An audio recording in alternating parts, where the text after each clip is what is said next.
여의사 정윤서의 딸은 간 이식이 시급했습니다. 조직 적합도 98.7%. 기적처럼 완벽한 내사 기증자가 나타났고 2개의 수술실에 동시에 불이 켜졌습니다. 하지만 그녀는 아무것도 모르고 있었습니다. 바로 그날 수술이 한창이던 그 시각, 병원 시스템이 아무도 예상치 못한 데이터를 찾아냈다는 것을 조부 손자가 한 게 일치도 99.9%. 기증자는 74세 노인, 상대방은 환자의 20세 오빠 그녀의 아들, 그리고 그 74세의 기증자가 바로 그녀가 최근 단골로 다니던 밥집 사장님이었다는 사실을. 20년 전 기억을 잃은 그녀는 이 모든 비밀을 모른 채 지금 딸의 수술실 앞을 지키고 있습니다. 이 기이한 운명의 톱니바퀴는 20년 전 캘리포니아 10번 고속도로에서 시작되었습니다.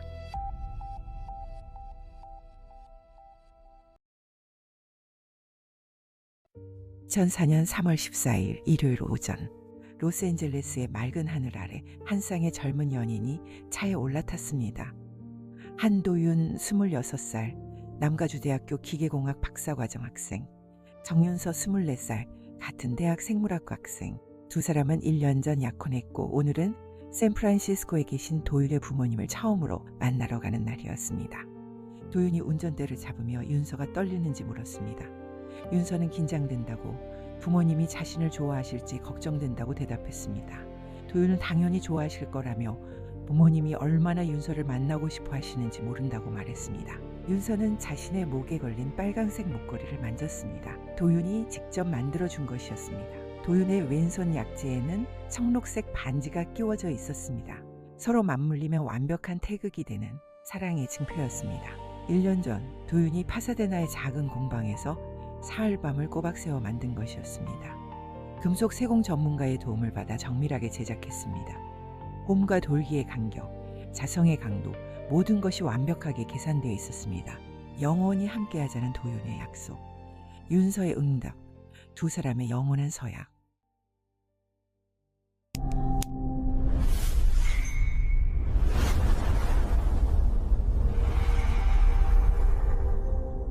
차는 고속도로 2번 도로를 달렸습니다. 캘리포니아의 아름다운 해안선이 창밖으로 펼쳐졌습니다. 맑은 하늘, 푸른 바다, 완벽한 날씨였습니다. 오전 11시 47분. 갑자기 앞쪽에서 엄청난 소음이 들렸습니다.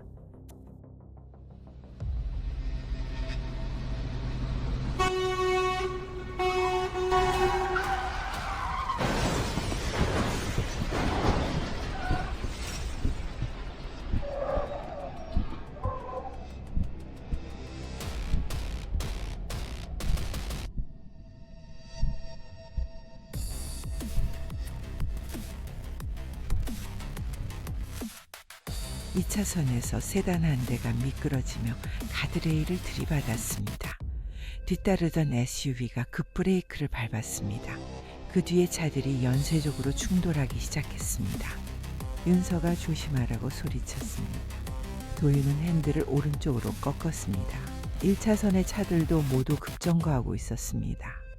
바로 그때 뒤에서 화물차가 달려왔습니다.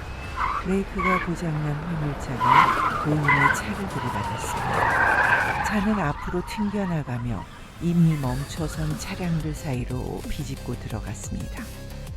또 한 번 충돌. 차는 회전하며 갓길 쪽으로 밀려났습니다. 충격이 계속됐습니다. 뒤에서 또 다른 차가 들이받았습니다.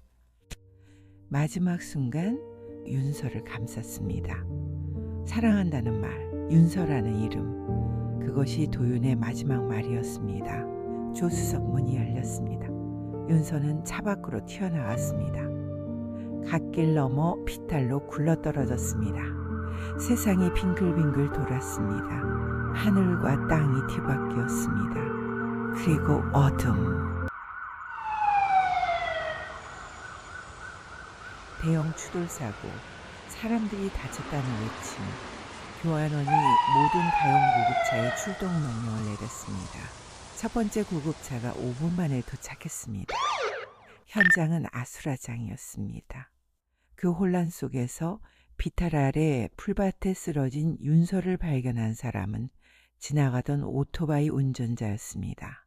그는 사람이 있다고 외쳤지만 그의 목소리는 사이렌 소리에 묻혔습니다. 그는 비탈을 내려가 윤서를 확인했습니다. 숨을 쉬고 있었습니다. 그는 다시 올라와 손을 흔들었습니다. 여기 사람이 있다는 절규. 마침내 한 구급대원이 그를 발견했습니다. 구급대원이 비탈을 내려갔습니다.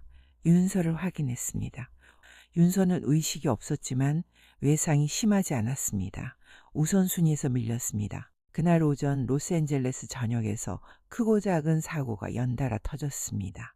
가까운 병원들이 이미 포화 상태였습니다.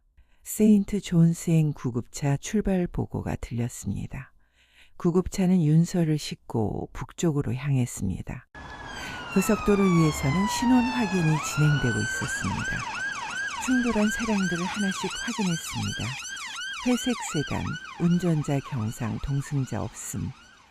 검은색 SUV, 운전자 중상, 뒷좌석 아이 둘 경상, 흰색 밴, 운전자 사망, 파란색 혼다, 운전자 사망. 경찰이 혼다의 문을 열었습니다. 운전자는 이미 숨이 끊어져 있었습니다. 주머니에서 지갑을 꺼냈습니다. 신분증을 확인했습니다.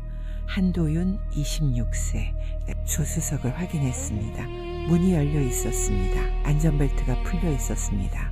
시트에 혈흔이 묻어 있었습니다. 조수석 승객 확인 요청. 하지만 조수석 승객이 누군지 어디로 갔는지 아무도 몰랐습니다. 경찰 보고서 초안이 작성됐습니다. 한도윤 사망, 동승자 미상, 추가 조사 필요. 한기석과 이혜진 부부는 집에서 아들 부부를 기다리고 있었습니다. 점심 식사가 식탁에 차려져 있었습니다. 친척 5명이 거실에 앉아 있었습니다. 오늘 처음으로 며느리가 될 정윤서를 만나는 날이었습니다. 시간이 흘렀습니다. 정오 1시 30분. 전화를 걸었습니다. 도윤의 휴대전화. 신호음만 울렸습니다. 이상하다고 중얼거리는 한기석. 도윤이가 연락이 없습니다. 혜진이 좀 더 기다려보자고 말했습니다. Dispatch, we have arrived at the victim's parents' home. Our home. 2시 초인종이 울렸습니다. 기석이 벌떡 일어났습니다. 왔나 보다는 기대. 문을 열었습니다. 경찰관 2명이 서 있었습니다. 한기석 씨 댁이 맞는지 확인하는 목소리. 기석의 심장이 철렁 내려앉았습니다. 4시간 후 한기석은 로스앤젤레스에 있었습니다. 고속도로 현장은 이미 정리되고 있었습니다. 차량들이 견인되고 있었습니다. 유리 파편을 쓸어내고 있었습니다. 검시소로 갔습니다. 차가운 방, 금속 테이블.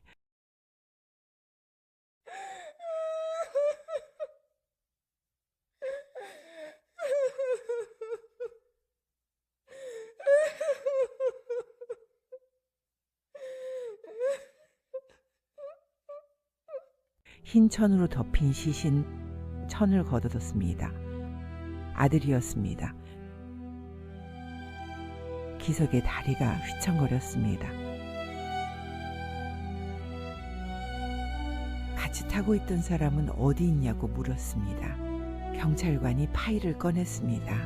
대형 다중추돌 사고였다고 설명했습니다. 차량 11대, 부상자와 사망자 총 19명. 기석은 아들 차에 약혼녀가 타고 있었다고 말했습니다. 이름을 물었습니다. 정윤서라고 대답했습니다.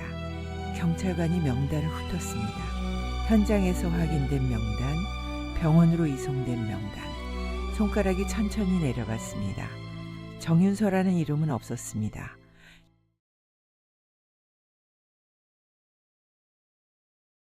신원 미상의 여성 환자. 이틀 후 윤서는 눈을 떴습니다. 여기가 어디냐고 물었습니다. 병원이라는 답변, 사고를 당했다는 설명, 이름이 어떻게 되냐는 질문. 윤서는 잠시 생각했습니다. 하지만 아무것도 떠오르지 않았습니다. 모르겠다는 대답. 의사들이 여러 검사를 했습니다.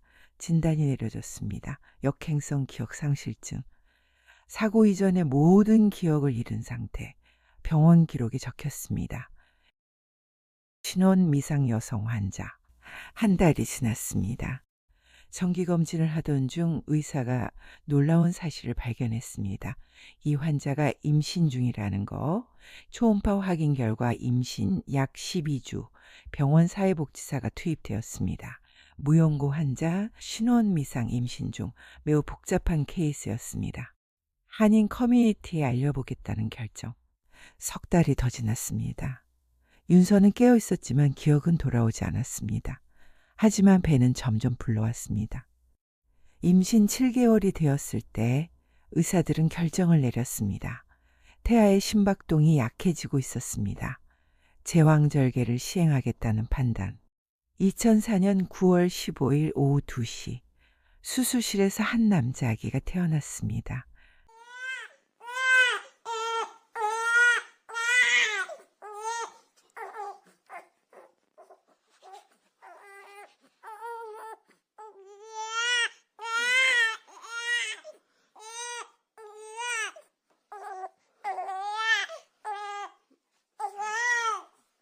작은 울음소리가 울려 퍼졌습니다.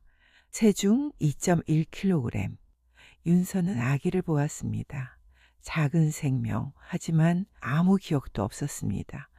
이 아기의 아버지가 누군지, 어떻게 임신했는지, 내 아기냐는 질문, 당신이 낳았다는 확인, 윤서는 울었습니다. 양부모의 등장, 2004년 10월. 병원 사회복지사는 한인 커뮤니티를 통해 여러 교회에 연락을 했습니다. 소식은 여러 교회로 퍼졌습니다. 그중 한 교회의 박민수, 박순희 부부가 이 소식을 들었습니다.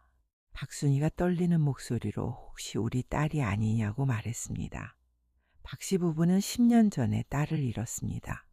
20살이었던 딸이 남자친구를 따라 집을 나갔고 그 후로 소식이 끊겼습니다. 병원에 가보자는 결정. 다음날 박씨 부부는 세인트 존스 병원을 찾았습니다. 사회복지사가 그들을 윤서에게 데려갔습니다. 박순희 씨가 윤서를 보는 순간 눈물을 터뜨렸습니다. 서연아, 우리 서연이라는 외침. 하지만 윤서는 그들을 알아보지 못했습니다. 저를 아냐는 질문, 넌 우리 딸이라는 답변. 박서연, 10년 전에 집을 나갔다는 설명. 박민수 씨가 지갑에서 오래된 사진을 꺼냈습니다. 20살 정도로 보이는 젊은 여성의 사진이었습니다. 사진 속 여성과 윤서는 어느 정도 닮아 있었습니다.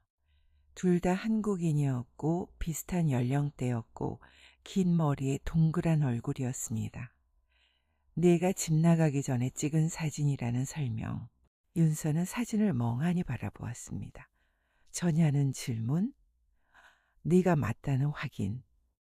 병원 측은 DNA 검사를 제안했습니다. 박민수 씨가 고개를 저었습니다. 검사가 뭐가 필요하냐고, 내 딸이네. 사회복지사는 고민했습니다. 무연고 환자를 돌봐줄 가족이 나타났다는 것은 환영할 만한 일이었습니다. 법원은 박씨 부부를 윤서의 법적 보호자로 지정했습니다. 박씨 부부는 아기에게 준서라는 이름을 지어주었습니다. 그리고 석 달 후 윤서와 준서를 데리고 한국으로 돌아갔습니다. 윤서는 새로운 삶을 시작했습니다. 한기석은 샌프란시스코로 돌아왔지만 마음의 평화를 찾을 수 없었습니다. 시신이 없어. 윤서는 어딘가에 살아있을 거야. 매일 밤 악몽을 꾸었습니다. 어느 날은 꿈속에 도윤이가 나타났습니다. 사고 당시의 모습인지 피를 흘리며 고통스러워하는 모습에 가슴이 미어졌습니다.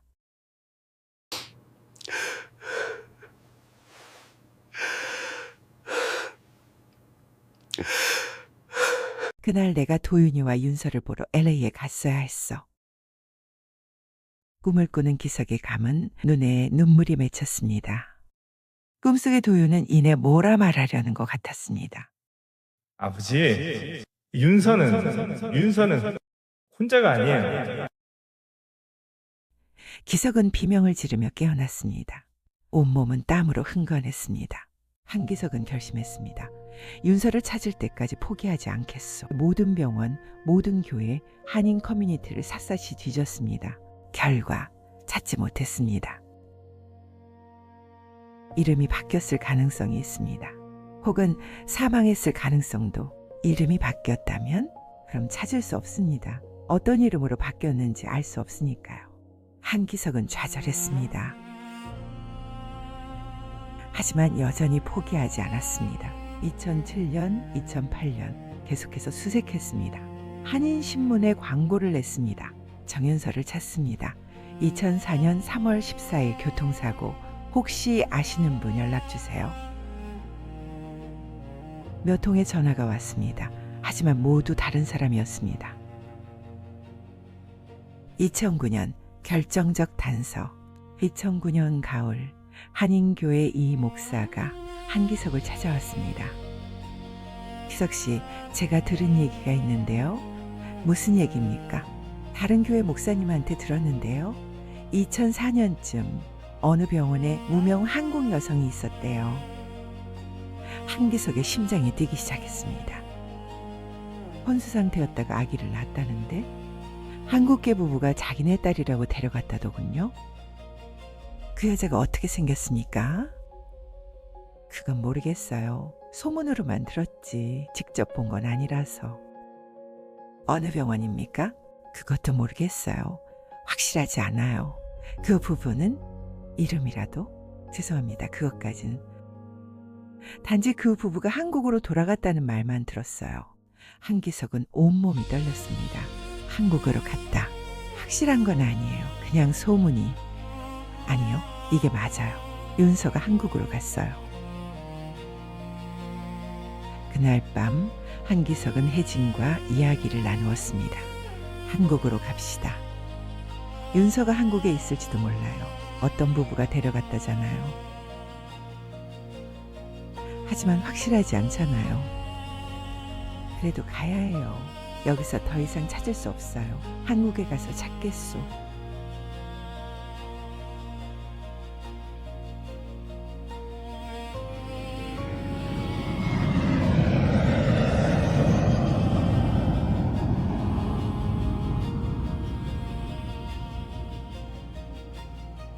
한기석 부부는 한국으로 돌아왔습니다. 서울의 작은 아파트를 얻었습니다. 한국에 들어온 한기석은 가장 먼저 경찰서를 찾았다. 그는 미국에서도 찾지 못한 아들의 약혼녀 정윤서를 이제는 고국에서라도 찾을 수 있기를 바랐다. 하지만 경찰의 태도는 차가울 만큼 담담했다. 요즘 성인 실종이 너무 많습니다. 그 말 한마디에 희망이 서서히 식어갔다. 실제로 매년 전국에서 사라지는 성인만 7,000명이 넘는다고 했다. 하루에도 20명 가까운 사람이 아무 흔적 없이 사라진다 했다. 하물며 미국에서 실종된 사람을 막연히 한국에 들어왔다는 단서만 가지고 찾기란 현실적으로 거의 불가능할 거라는 말을 했다.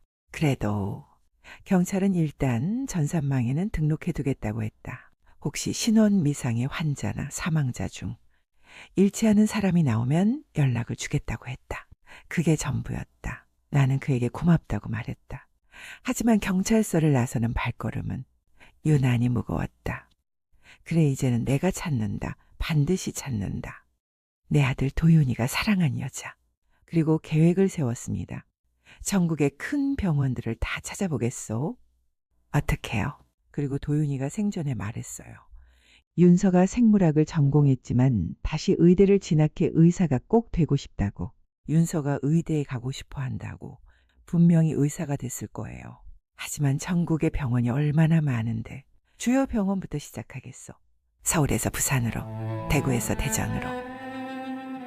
한기석의 발걸음은 의과대학이 있는 도시마다 머물렀고 정윤서는, 아니 박윤서라는 이름으로 그 도시들을 거꾸로 흐르고 있었습니다. 2011년 가을 부산대병원, 복도는 소독약 냄새로 가득했습니다. 형광등 불빛이 차갑게 반사되는 바다. 한기석은 4층 복도 끝 승강기 앞에 섰습니다. 손에는 막 뽑은 진료 예약표. 정형외과 마이너스 무릎 관절.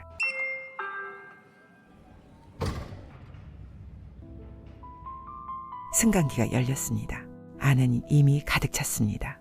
흰 가운 입은 학생들, 환자들, 보호자들. 문이 닫히려는 순간 한기석이 손을 뻗었지만 죄송합니다. 마음껏 하세요. 문이 닫혔습니다. 그 승강기 안. 유리문 너머로 희미하게 보이는 젊은 여자 하나. 검은 머리를 한 손으로 쓸어 넘기며 서류 가방을 꼭 안고 있었습니다. 27세 박윤서. 의과대학 입학시험을 보러 5층으로 올라가는 중이었습니다. 한기석은 그 뒷모습을 2초 동안 봤습니다. 그리고 잊었습니다. 단풍잎이 떨어질 때마다 그 거리는 좁혀지지 않았습니다. 대전 충남대병원 식당. 한기석이 쟁반에 국을 담아줄 때 박윤서는 친구와 웃으며 고개를 돌린 채였습니다. 광주, 인천, 서울. 계절이 바뀌고 머리가 휘어지고 그녀는 의대생에서 인턴으로 전공의로 평행선처럼 가까워졌다가 또다시 멀어지는 두 개의 궤적. 2015년 겨울 인천 가톨릭대병원 로비. 오후 3시 햇살이 유리창을 통해 로비 바닥에 사선으로 깔렸습니다. 한기석은 로비 한쪽 의자에 앉아 있었습니다. 무릎 통증으로 정형외과 진료를 마친 후 처방전을 들고 원내 약국을 기다리는 중 85번 한기석님 약국 창구에서 불렀습니다. 바로 그때 복도 저편에서 흰 가운 무리가 걸어왔습니다. 교수 회진. 맨 뒤쪽 차트를 들고 따라가는 의대 3학년 실습생 박윤서. 두 사람은 3m 거리에서 교차했습니다. 한기석이 약국으로 걸어갈 때 박윤서는 승강기 쪽으로. 그녀의 흰 가운 자락이 스쳐 지나가는 바람에 한기석이 들고 있던 처방전이 바닥에 떨어졌습니다. 한기석이 허리를 굽히려는 순간 누군가 먼저 주워 건넸습니다. 20대 남자 간호사였습니다. 조심하세요 할아버지. 고맙소. 한기석이 고개를 들었을 때 박윤서는 이미 승강기 안으로 사라진 뒤였습니다. 가을 빗속의 버스. 서울 도심.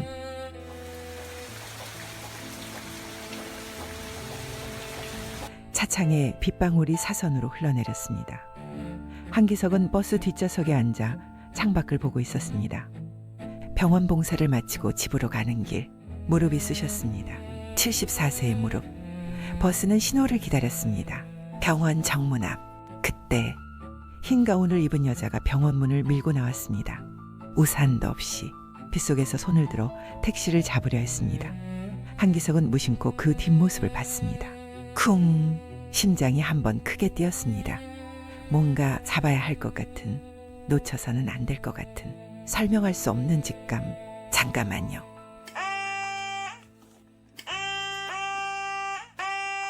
한기석은 배를 눌렀습니다. 급하게 여러 번. 세워주세요. 세워주세요. 하지만 다음 정류장까지는 200m. 버스는 멈추지 않았습니다. 빗소리, 와이퍼 소리, 그리고 점점 멀어지는 흰 가운. 끼익. 버스가 섰을 때 한기석은 뛰었습니다.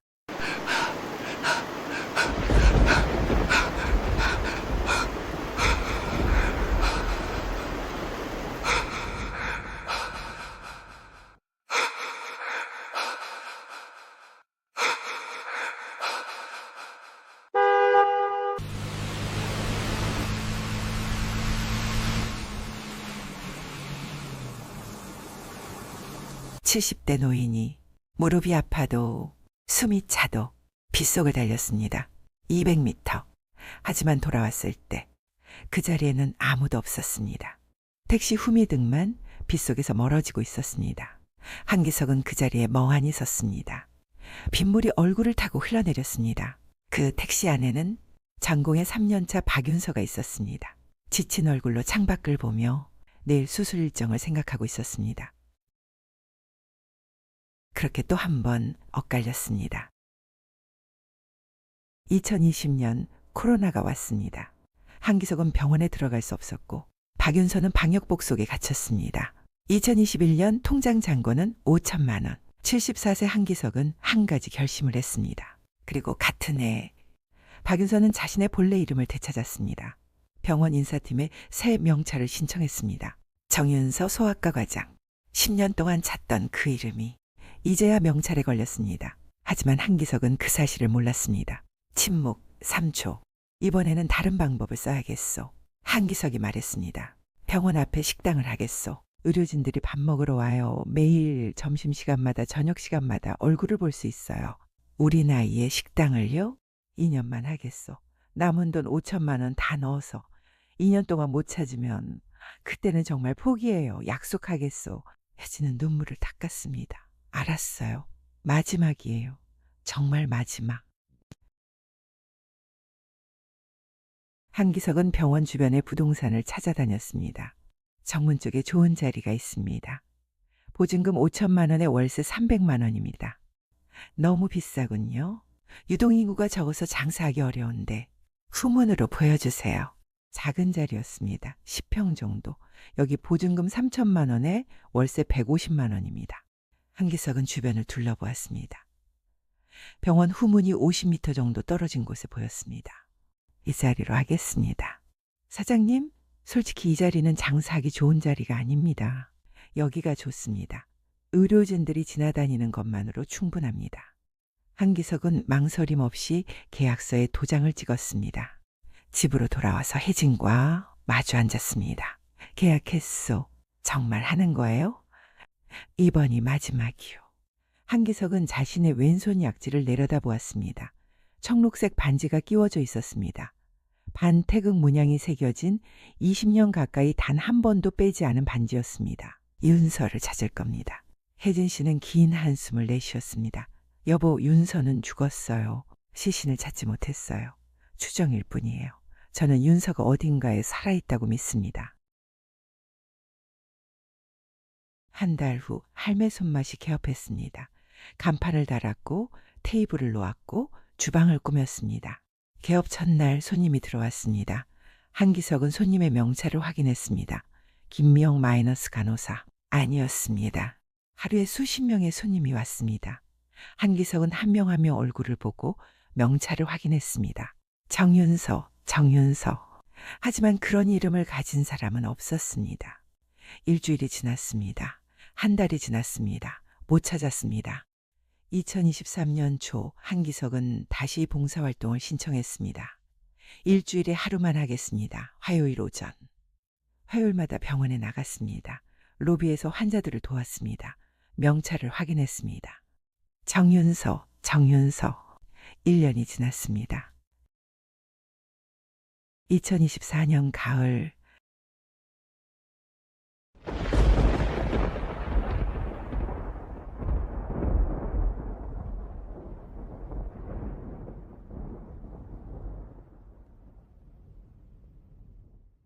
비가 부슬부슬 내리고 있었습니다. 문이 열렸습니다. 한 여자가 들어왔습니다. 40대 중반으로 보였습니다. 한기석은 습관적으로 명찰을 확인했습니다. 정윤서 마이너스 소화기내과 과장. 심장이 멎었습니다. 정윤서. 20회 만에 그 이름을 봤습니다. 한기석은 손님의 얼굴을 자세히 보았습니다. 20년이 지났으니 얼굴이 많이 변했을 것입니다. 확신할 수 없었습니다. 하지만 눈매가, 코가 어딘가 익숙했습니다. 혹시 어서 오세요. 무엇을 드릴까요? 된장찌개 주세요. 목소리도 어딘가 익숙한 것 같았습니다. 한기석은 주방으로 들어가 된장찌개를 끓이기 시작했습니다.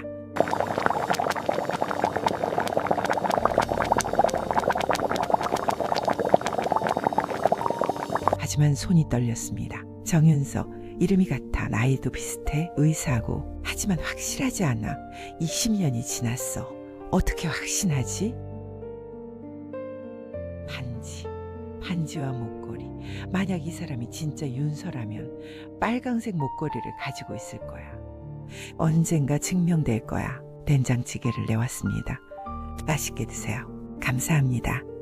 여자는 숟가락을 들어 된장찌개를 떴습니다. 한 입 먹었습니다. 순간 여자의 표정이 변했습니다. 묘한 표정이었습니다. 마치 무언가를 떠올리는 듯한. 하지만 여자는 아무 말도 하지 않았습니다. 그냥 조용히 식사를 마쳤습니다. 잘 먹었습니다. 감사합니다. 여자가 나갔습니다. 한기석은 그 자리에 서서 한참을 멍하니 있었습니다. 정윤서, 우리 윤서일까? 그날 이후로 정윤서는 일주일에 3번씩 할매 손맛을 찾았습니다. 화요일, 목요일, 토요일. 한기석은 매번 정성스럽게 음식을 만들어 주었습니다. 그리고 관찰했습니다. 목걸이를 차고 있는지 확인해야 해. 하지만 의사 가운을 입고 있어서 목이 보이지 않았습니다. 언젠가 확인할 날이 올 거야. 2해가 지났습니다. 한기석은 여전히 확신하지 못했습니다. 하지만 희망을 놓지 않았습니다. 그리고 2024년 크리스마스 이브, 운명의 날이 다가왔습니다.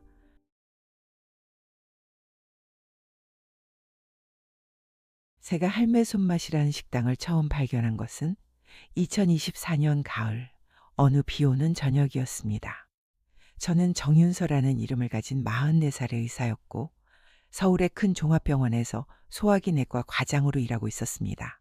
식당 문을 열고 들어서자 따뜻한 공기와 함께 구수한 된장 끓는 냄새가 코끝을 자극했습니다. 왜 그런지 모르게 마음이 편안해지는 느낌이었습니다. 여기서 제 이야기를 해야 할 것 같습니다.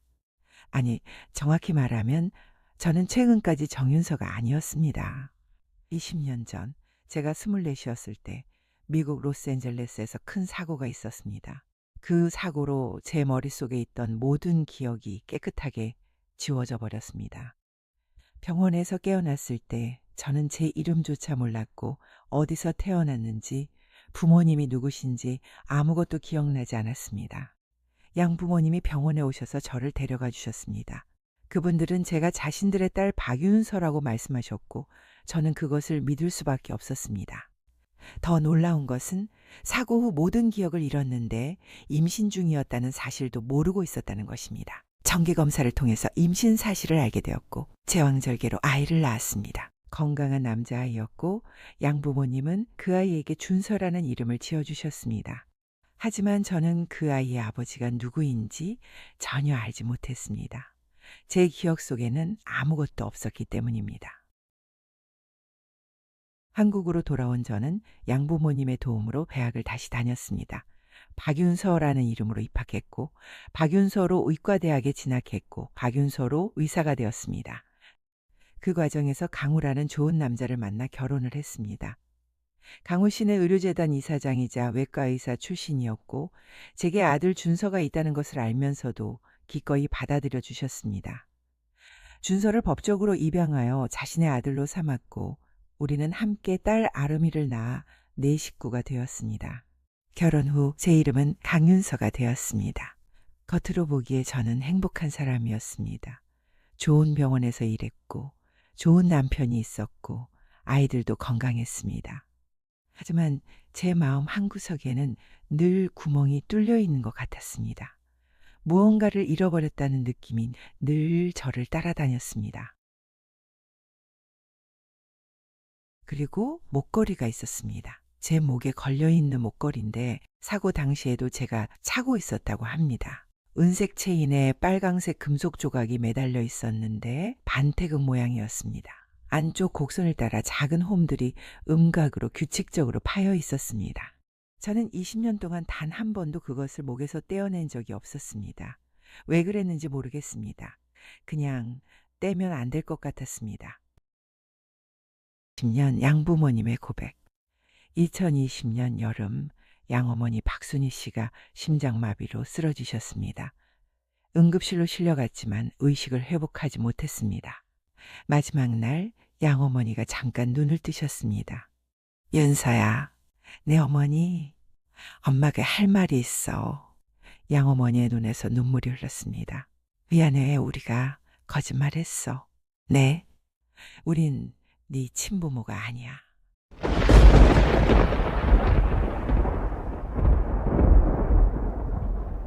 (2004년에) 병원에서 너를 찾았어. 신원 확인 안 된 환자였어. 우리 딸이라고 거짓말했어. 제 심장이 멎었습니다. 내 원래 이름은 정윤서. 미안해, 정말 미안해. 그것이 양어머니의 마지막 말이었습니다. 정윤서, 그게 내 진짜 이름. 병원 기록을 찾아보았습니다. 2004년 세인트 존스 병원 기록. 거기에 작은 메모가 있었습니다. 소지품 빨강색 목걸이 반태극 문양. 그리고 나중에 누군가 연필로 적어놓은 것. 정윤서, 추정, 정윤서, 내 원래 이름. 저는 결심했습니다. 다음날 법원에 개명 신청을 했습니다. 이름을 원래대로 되돌리고 싶습니다. 석 달 후 2021년 8월 개명이 승인되었습니다. 병원 인사팀에 통보했습니다. 이름이 바뀌었습니다. 명찰 새로 만들어주세요. 새 명찰 정윤서 마이너스 소화기 내과 과장. 그것을 받아들고 저는 울었습니다. 정윤석, 이게 내 이름. 그럼 내 진짜 가족은 누구지? 내 진짜 부모는 어디 있지? 왜 나는 혼자였을까? 왜 아무도 날 찾지 않았을까? 하지만 기억은 돌아오지 않았습니다. 20년 동안 잠들어 있던 기억은 여전히 깨어나지 않았습니다.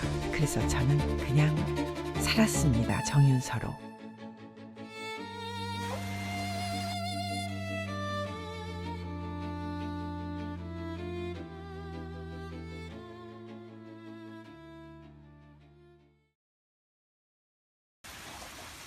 (2024년) 가을 비 오는 그날 저녁, 저는 할매 손맛에서 된장찌개를 주문했습니다. 첫 술을 떠서 입에 넣는 순간 묘한 느낌이 들었습니다. 이 맛 어디선가 먹어본 것 같았습니다. 하지만 기억은 떠오르지 않았습니다. 그냥 익숙한 느낌, 편안한 느낌. 그날 이후로 저는 일주일에 3번씩 그 식당을 찾았습니다. 사장님은 언제나 정성스럽게 음식을 내오셨고 가끔 제 얼굴을 보실 때면 무언가 슬픈 표정을 지으시는 것 같았습니다. 저는 몰랐습니다. 그분이 저를 찾고 계셨다는 것을. 20년 동안 기다려 오셨다는 것을. 전혀 알지 못했습니다. 하지만 운명의 톱니바퀴는 이미 돌아가기 시작했습니다. 그날 저녁 저는 할매 손맛에서 저녁을 먹고 병원으로 돌아가려던 참이었습니다. 그런데 응급실에서 전화가 왔습니다. 정 교수님, 큰 교통사고 환자들이 들어오고 있는데 도와주실 수 있으세요? 저는 당연히 도와드리겠다고 대답하고 응급실로 달려갔습니다. 시간 가는 줄 모르고 일했는데 문득 시계를 보니 벌써 밤 8시 반이 넘어 있었습니다. 가운을 벗고 손을 씻고 나서 병원 계단을 내려가고 있었습니다. 그때였습니다. 이쪽에서 이상한 신음소리가 들려왔습니다. 으흐. 고개를 들어 위를 올려다보니 한 남자분이 가슴을 움켜쥐고 비틀거리고 계셨습니다. 얼굴이 새하얗게 질려 있었고 이마에는 식은 땀이 송골송골 맺혀 있었습니다. 심근경색. 저는 의사로서 즉시 알아챘습니다. 저기요, 괜찮으세요? 저는 큰 소리로 외치며 계단을 뛰어 올라갔습니다. 하지만 그분은 대답하지 못하셨습니다. 몸이 흔들거리더니 그대로 쓰러지기 시작했습니다. 저는 재빨리 달려가 붙잡으려 했지만 너무 늦었습니다. 그분의 몸은 계단에 쓰러졌고 머리가 계단 모서리에 부딪히는 둔탁한 소리가 들렸습니다. 누가 좀 도와주세요. 구급차 불러주세요. 저는 즉시 그분에게 다가가 목의 경동맥을 짚어보았습니다. 맥박이 뛰고는 있었지만 매우 약하고 불규칙했습니다. 심폐소생술을 시작했습니다. 두 손을 깍지 끼고 그분의 가슴 한가운데에 올려놓았습니다. 그리고 제 체중을 실어서 강하게, 빠르게, 규칙적으로 압박하기 시작했습니다. 하나, 둘, 셋, 넷. 압박을 하면서 저는 환자의 얼굴을 보았습니다. 그리고 깜짝 놀랐습니다. 이분은 할매 손맛 식당의 사장님이 아닌가. 사장님, 저예요, 정윤석. 들리세요? 하지만 대답은 없었습니다. 압박을 계속하는 동안 저는 자연스럽게 그분의 손목을 잡고 맥박을 확인했습니다. 왼손 손목이었는데 바로 그때 제 손가락 끝이 차가운 금속에 닿았습니다. 그분의 약재에 끼워진 반지였습니다. 청록색 빛을 띤 반지였는데 표면에는 반태극 문양이 새겨져 있었습니다.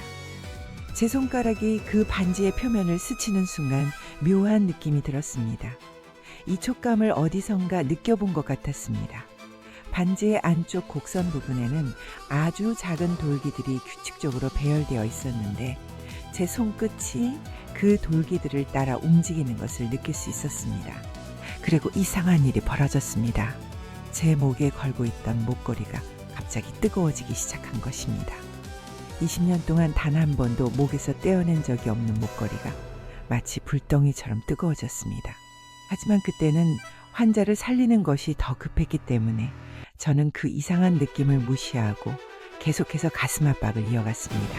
다행히 얼마 지나지 않아 구급차가 도착했습니다. 구급대원들이 들것과 제세동기를 들고 뛰어왔고 저는 간단하게 상황을 설명했습니다. 구급대원들이 제세동기 패드를 환자의 가슴에 붙였습니다. 물러나세요! 환자의 몸이 전기 충격으로 한번 튀어올랐습니다. 자발적 심장박동이 돌아왔습니다. 환자를 들것에 실었고 구급차로 옮겼습니다. 구급차가 출발했습니다. 저는 그 자리에 서서 제 손을 내려다보았습니다. 손가락 끝이 아직도 얼얼했습니다. 반지를 만졌던 그 느낌이 손끝에 남아 있었습니다. 그리고 목으로 손이 갔습니다. 목걸이를 만졌는데 빨강색 금속 조각이 여전히 뜨거웠습니다. 무언가가 시작되고 있었습니다. 뭔가 중요한 일이 일어나려 하고 있었지만 그때의 저는 그것이 무엇인지 알지 못했습니다. 응급실에서 간단한 처치를 받으신 한기석 사장님은 곧바로 중환자실로 옮겨졌습니다. 저는 간호사 스테이션에서 사장님의 차트를 확인했는데 상황이 그리 좋지 않았습니다. 급성 심근경색이 맞았고 심장으로 가는 혈관이 막힌 상태였습니다. 저는 중환자실 유리창 너머로 사장님을 바라보았습니다. 사장님은 침대에 누워 계셨고 인공호흡기가 규칙적으로 소리를 냈습니다.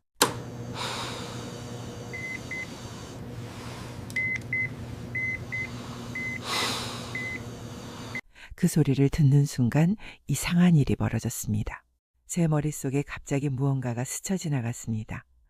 하얀 천장, 같은 소리, 그리고 누군가 제 손을 잡고 있는 느낌, 윤서야 하고 부르는 목소리. 저는 벽에 손을 짚었습니다. 갑자기 어지러웠고 숨이 가빴습니다. 선생님 괜찮으세요? 간호사가 걱정스러운 목소리로 물었습니다. 네, 괜찮아요. 잠깐 어지러워서요. 그때 엘리베이터 문이 열리는 소리가 들렸고 한 여자분이 급하게 걸어 나오셨습니다. 70대로 보이는 분이었는데 얼굴이 창백했고 눈이 퉁퉁 부어 있었습니다. 한기석 어디 있어요? 보호자세요? 간호사가 물었습니다. 네, 저 아내예요. 이혜진이라고 합니다. 저는 혜진 씨에게 다가가서 말을 걸었습니다. 혹시 이혜진 님이세요? 저는 정윤서라고 합니다. 소화기내과 의사인데요. 제가 병원 앞에서 환자분을 발견하고 심폐소생술을 시행했습니다. 아, 선생님이 혜진 씨가 제 손을 잡으셨습니다. 고맙습니다. 정말 고맙습니다. 저는 조심스럽게 설명했습니다. 지금은 상태가 안정되었지만 뇌의 산소 공급이 일시적으로 부족했던 것 때문에 뇌압이 조금 올라가고 있습니다. 혜진 씨는 한참 동안 유리창 너머로 남편을 바라보셨습니다. 그리고 천천히 말씀하셨습니다. 선생님 저희 식당에 자주 오시죠? 할매 손맛 말입니다. 네, 자주 갑니다. 음식이 정말 맛있어요. 혜진 씨가 저를 바라보셨습니다. 그분의 눈빛에는 무언가 복잡한 감정이 담겨 있었습니다. 선생님, 남편이 누군가를 찾고 있었어요. 며느리요. 약혼녀였는데 20년 전에 사고로 잃어버렸어요. 미국 로스앤젤레스에서 큰 교통사고가 있었는데 아들은 죽고 며느리는 시신을 찾지 못했어요. 제 심장이 빠르게 뛰기 시작했습니다. 남편은 그 사람이 살아있다고 믿었어요. 어딘가에서 기억을 잃고 살고 있을 거라고. 그래서 병원 근처에 식당을 낸 거예요. 혹시 며느리가 의사나 간호사가 됐을까 봐요. 그분 이름이 뭐였어요? 혜진 씨가 저를 똑바로 쳐다보셨습니다. 정윤서요. 선생님이랑 이름이 똑같아요. 세상이 멈췄습니다. 저는 혜진 씨를 멍하니 바라보았습니다. 그냥 우연이겠죠? 제가 간신히 말했습니다. 그럴지도 모르죠. 하지만 남편은 처음 선생님을 봤을 때 얼마나 놀랐는지 몰라요. 이름도 같고 나이도 비슷하고 혹시나 하는 마음으로 계속 지켜봤대요. 확신할 수는 없었어요. 20년이 지났으니 얼굴도 많이 변했을 거고 게다가 만약 그 윤서라면 기억을 잃었을 테니 자기를 알아볼 리도 없고 그래서 그냥 기다렸대요. 언젠가 증명될 날을. 혜진 씨가 작은 보자기를 꺼내셨습니다. 풀자 안에는 청록색 반지가 들어 있었습니다. 이게 남편 반지예요. 20년 동안 한 번도 빼지 않았어요. 저는 반지를 바라보았습니다. 반태극 문양, 안쪽 곡선의 돌기들. 무의식적으로 제 손이 목걸이로 갔습니다. 혹시 선생님 목걸이 같은 거 차고 계세요? 혜진 씨가 조심스럽게 물었습니다. 네, 있어요. 어떻게 생긴 거예요? 빨강색 반태극 모양 20년 동안 차고 있었어요. 혜진 씨의 눈이 커졌습니다. 그럼 혹시... 하지만 저는 고개를 저었습니다. 아니에요. 말도 안 돼요. 그냥 우연일 거예요. 저는 화장실에 다녀오겠다고 말하고 자리를 떴습니다. 거울 앞에 섰습니다. 창백한 얼굴이 비쳤습니다. 정윤서, 내 이름 며느리 이름 같다. 20년 전 로스앤젤레스 교통사고, 기억상실 모두 맞아떨어졌습니다. 하지만 그럴 리가 없었습니다. 말도 안 되는 일이었습니다. 그저 이름이 같은 우연일 뿐이라고 스스로를 설득하려 했습니다. 손이 목걸이로 갔습니다. 빨강색 금속 조각을 꺼냈습니다. 여전히 뜨거웠습니다. 하지만 여전히 뭔가가 저를 막았습니다. 기억은 돌아오지 않았습니다. 아직은 아니었습니다. 다음 날 아침 일찍 저는 집에서 전화를 받았습니다. 병원에서 걸려온 전화였습니다. 정 교수님, 급한 일입니다. 아름이가 배가 아프다고 응급실에 왔는데 간 수치가 이상합니다. 저는 옷을 급히 입고 병원으로 달려갔습니다. 강우 씨도 함께 갔습니다. 응급실에 도착했을 때 4살짜리 딸 아름이가 침대에 누워 있었습니다. 작은 얼굴이 새하얗게 질려 있었고 이마에는 식은땀이 맺혀 있었습니다. 아름아, 엄마 배가 아파요. 당직 의사가 검사 결과지를 보여주며 설명했습니다. 아스카 2500, 알카 2300입니다. 빌리루빈도 상승했고 진단은 급성 간무전입니다. 그 말을 듣는 순간 세상이 무너지는 것 같았습니다. 아름이는 소아중환자실에 입원했습니다. 여러 가지 약물이 투여되었지만 상황은 나아지지 않았습니다. 오히려 악화되었습니다. 이틀이 지났습니다. 피부가 노랗게 변하기 시작했습니다. 황달이었습니다. 사흘째 되는 날 아름이의 의식이 흐려지기 시작했습니다. 간성뇌증이었습니다. 의사가 말했습니다. 간 이식이 시급합니다. 더 늦으면 저는 아름이 침대 옆에 앉아서 작은 손을 잡았습니다. 아름아, 버텨야 해. 엄마가 방법을 찾을게. 혈액형 검사를 했습니다. 강호 씨는 A형이었고 아름이는 O형이었습니다. 맞지 않았습니다. 제가 줄게요. 제가 말했습니다. 저는 O형입니다. 정 선생님, 작년 건강검진 기록을 보니까 지방간이 있으셨잖아요. 생체간 기증자는 완전히 건강해야 하는데 지방간이 있으면 기증이 어렵습니다. 그럼 어떻게 해요? 뇌사자 장기 기증 대기자 명단에 올리겠습니다.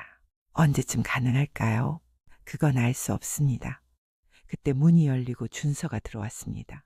20살인 아들 준서는 의과대학 2학년에 다니고 있었습니다. 엄마, 아빠, 무슨 일이에요? 아름이가 어떻게 됐어요? 저는 준서에게 상황을 설명했습니다. 준서의 얼굴이 창백해졌습니다. 제가 할게요. 제가 하겠습니다. 제 심장이 철렁 내려앉았습니다. 안 돼, 준서야. 왜요? 생체간 기증이 얼마나 위험한 수술인지 몰라? 너 의대생이잖아. 알잖아. 알아요. 근데 그래도 해야죠. 안 돼. 준서가 제 손을 잡았습니다. 엄마, 저 O형이에요. 혈액형 맞아요. 제가 할 수 있어요. 준서야, 합병증이 생길 수 있어. 알아요. 준서의 목소리가 떨렸습니다. 다 알아요. 근데 엄마 아름이한테 시간이 없어요. 뇌사자 기증은 언제 나타날지 몰라요. 며칠 안에 안 나타나면 아름이는... 제발요, 엄마. 검사만이라도 해주세요. 저는 준서를 안았습니다. 그리고 함께 울었습니다. 알았어. 검사해보자. 준서는 즉시 검사를 받았습니다.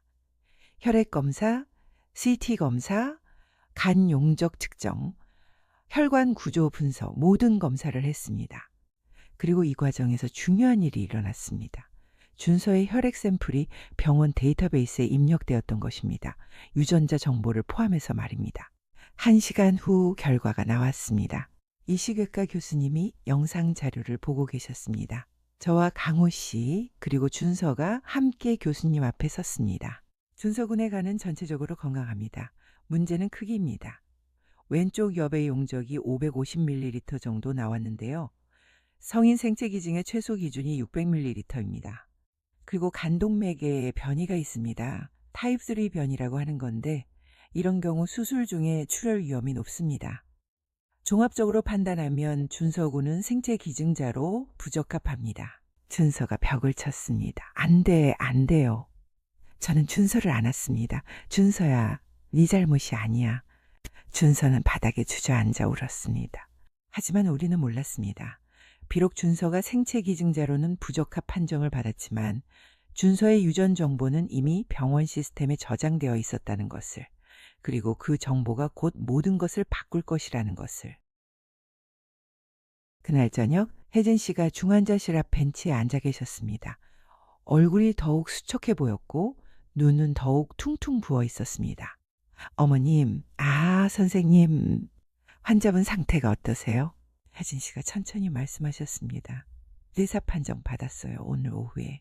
의사 선생님 장기기증을 고려해 보라고 하시더라고요. 사실 남편이 생전에 얘기했어요. 자기가 죽으면 장기를 기증하고 싶다고. 그래서 남편 뜻대로 하려고요. 훌륭한 결정이십니다. 그날 밤 저는 이식 코디네이터에게서 전화를 받았습니다. 정 선생님, 급한 소식이 있어서 전화드렸습니다. 네, 말씀하세요. 아름이에게 맞는 기증자가 나타났습니다. 같은 병원에 계신 뇌사 기증자인데 혈액형이 O형이고 조직 적합성 검사에서 98.7% 일치가 나왔습니다. 거의 완벽한 매칭입니다. 제 심장이 멎는 것 같았습니다. 누구세요? 한기석 님입니다. 세상이 멈췄습니다. 사장님이요?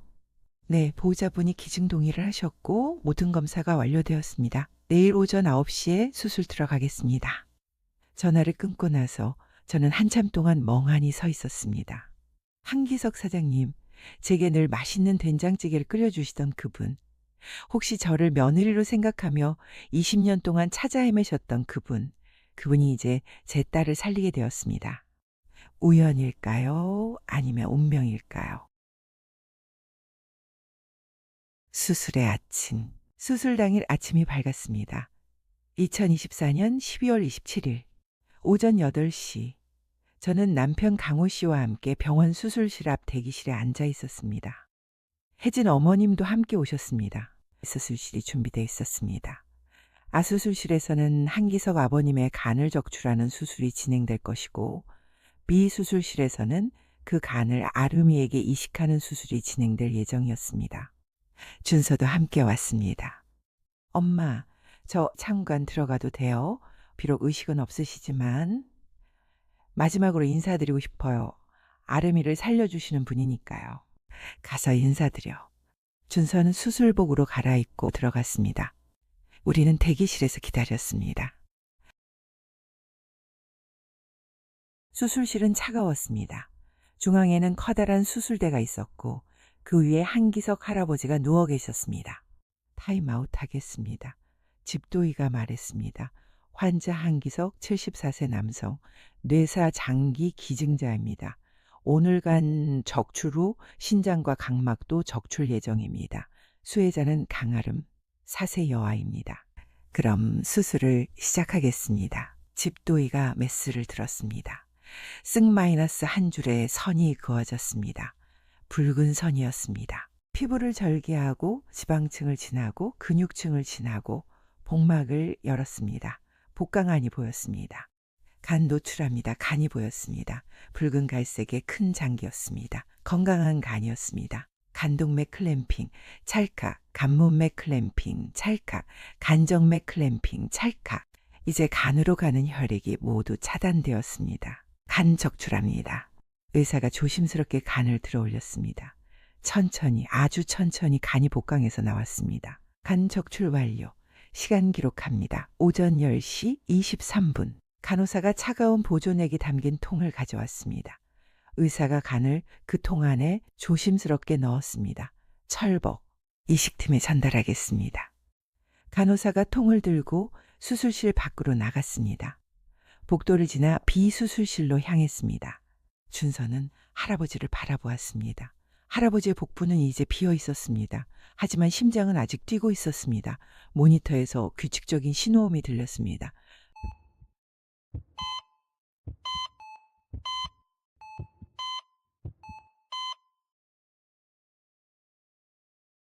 준서는 천천히 다가갔습니다. 할아버지의 머리맡으로 갔습니다. 작은 목소리로 속삭였습니다. 아름이 살려주셔서 평생 잊지 않을게요. 병원 2층 이시 코디네이터 사무실. 이시 코디네이터는 최종 매칭 보고서를 정리하고 있었습니다.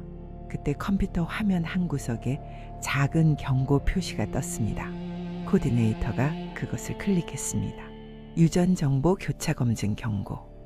친족 계수 분석 결과 강준서 한기석 0.25 조부 손자 관계 추정. 염색체 일치도 99.9%. 뭐야 이게? 코디네이터는 처음에는 시스템 오류인 줄 알았습니다. 말이 안 되었습니다. 하지만 경고는 계속 떴습니다. 코디네이터는 수동으로 다시 검사를 돌렸습니다. 10분 후 결과가 나왔습니다. YSTR 분석 결과 일치도 99.9%. 결론 부계 직계 혈족 관계. 조부 손자. 코디네이터는 얼어붙었습니다. 이건 정윤소 교수님한테 알려야 해. 코디네이터는 즉시 전화를 들었습니다. 하지만 정윤서 교수는 수술실 대기실에 있어서 전화를 받지 못했습니다. 코디네이터는 정윤서 교수의 동료인 소화기내과 박 교수에게 전화했습니다. 급한 일입니다. 정윤서 교수님을 찾아야 하는데. 박 교수는 태블릿을 들고 수술실로 달려갔습니다. 수술실 대기실 오전 10시 45분. 박 교수가 대기실에 도착했습니다. 숨을 헐떡이며 정윤서 교수를 찾았습니다. 정 교수님, 정윤서 교수님? 저는 고개를 들었습니다. 왜 그러세요? 정 교수님, 큰일이에요. 박 교수가 저를 복도 구석으로 끌고 갔습니다. 어제 아름이 생체간 기증검사를 받았잖아요. 준서군이요. 부적합 판정 났었고요. 근데 그게 지금 무슨 상관이에요? 제가 지금 이시 코디네이터한테 연락을 받았는데요. 우연히 발견했대요. 박 교수가 태블릿을 제게 보여주었습니다. 유전 정보 교차 검증 경고. 친족 계수 분석 결과 강준서 한기석 0.25 조부 손자 관계 추정. 염색체 일치도 99.9%. 이게 무슨 소리예요? 처음에는 시스템 오류인 줄 알았대요. 그래서 수동으로 다시 검사를 돌렸대요. 박 교수가 화면을 넘겼습니다. YSTR 분석 결과 일치도 99.9%. 결론 부계 직계 혈족 관계. 조부 손자. 공여자 한기성님과 준서군이 99.9% 조부와 손자 관계로 확인됩니다.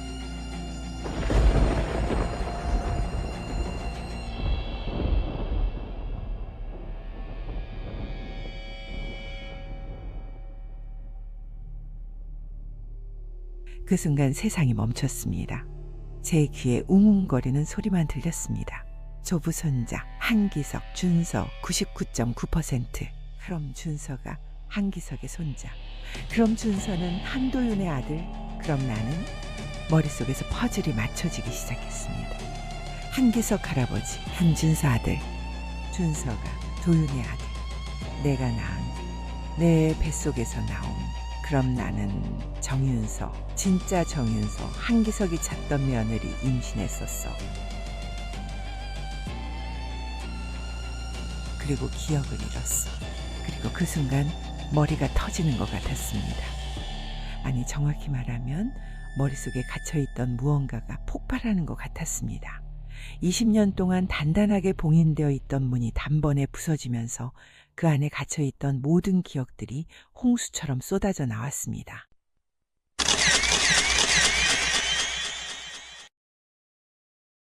남가주대학교 캠퍼스였습니다. 가을이었고 단풍나무 잎이 붉게 물들어 있었습니다. 도서관 3층 창가 자리에 앉아있던 저는 헤드폰으로 음악을 듣고 있었습니다. 첼로 음악이었습니다. 요요마가 연주하는 바흐의 무반주 첼로 모음곡 한 번이었습니다.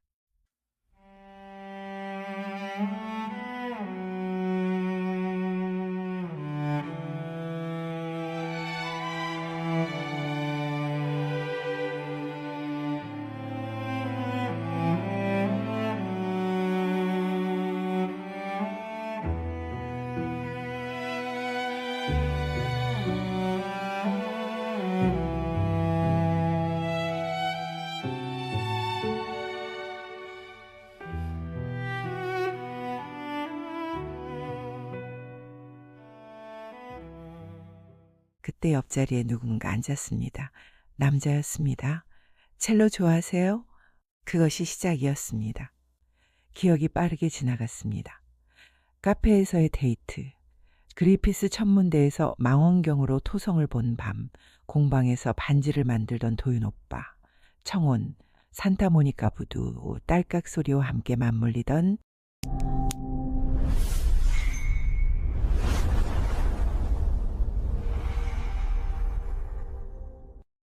청록색과 빨강색. 우리 둘이 합쳐져야 완전해진다는 뜻이야. 영원히 함께하자, 윤서야. 그리고 마지막 기억, 가장 아픈 기억.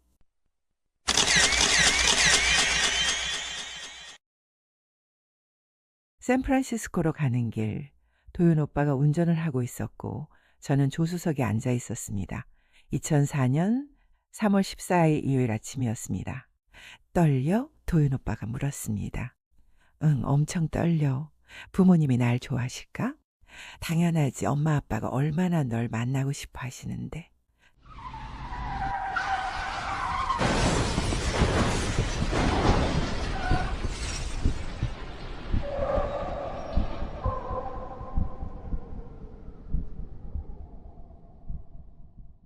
도윤 오빠가 저를 감쌌습니다.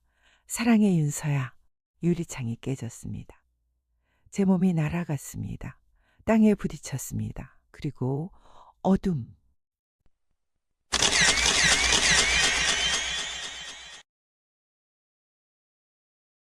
모든 기억이 돌아왔습니다. 20년이 한순간에 돌아왔습니다. 으악! 저는 비명을 질렀습니다. 복도벽에 쓰러졌습니다. 눈물이 폭포처럼 쏟아졌습니다. 선생님! 박 교수가 놀라서 저를 붙잡았습니다. 하지만 저는 들을 수 없었습니다. 제 머릿속은 20년의 기억으로 가득 찼고 제 가슴은 20년의 슬픔과 그리움으로 찢어지고 있었습니다. 도윤 오빠 기억났어요. 다 기억났어요. 저는 아수술실로 비틀거리며 걸어갔습니다. 강우 씨와 혜진 씨가 놀라서 저를 봤습니다. 여보, 왜 그래? 윤서야, 무슨 일이야? 하지만 저는 그들을 지나쳐서 A 수술실 문으로 달려갔습니다. 아버님, 눈 좀 떠보세요. 손자예요. 아버님이 평생 찾으시던 손자가요. 아버님, 눈 좀 떠보세요.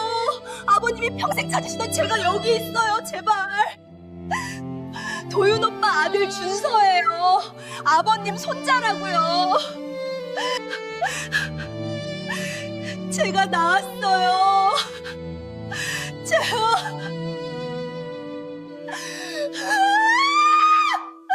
이렇게 가시면 어떡해요?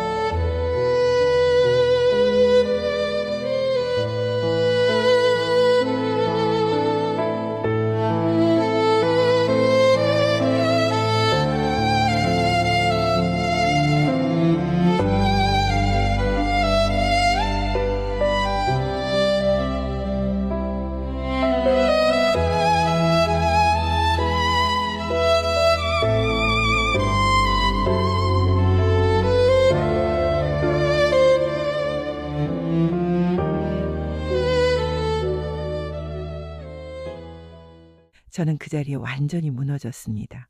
바닥에 엎드려서 울었습니다. 강우 씨가 달려와 저를 붙잡았습니다. 여보, 무슨 소리야? 정신 차려. 혜진 씨도 다가오셨습니다. 윤서야, 대체 무슨 일이야?